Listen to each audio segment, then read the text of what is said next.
side of this property in Georgetown, Texas, on the east side of 35. It's a 3-bedroom, 2-bath, 1,600 square foot, just under that, on a third of an acre.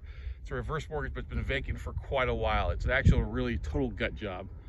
Give you some numbers on this. Legal balance is about 190, just under that, give or take a little bit. The BPO gives it an as-is value of about 120,000, which is about accurate. I mean, it's on a third of an acre, out in kind of country. I mean, Green Acres is the place to be. In this little community here, not a lot of zoning, multi-families with single-family homes. You got some construction going on over the leftover side here, new home, stuff like that. Nice, kind of at the end of the block, but unfortunately, it's just a total almost tear down. The roof is shot, inside is ripped up. I mean, you can take it all the way down to the studs. It's got a deck on the back, a 2-story deck, a nice little kind of arbor thing. A lot of love was here at one point, but unfortunately, it's just a complete tear down. It's a pass on this. The lender is looking for about 100,000 on this.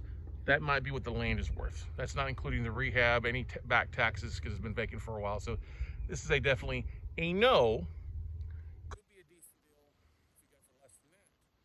You'd have to tear it down and rebuild a whole brand new house out here.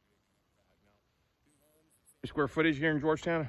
It's harder to find comps because you have a mixed 3.2s and mobile homes, but could be 250 to 300,000 in value over here. So might be some room, just not a deal for us with where everything's at in the market these days.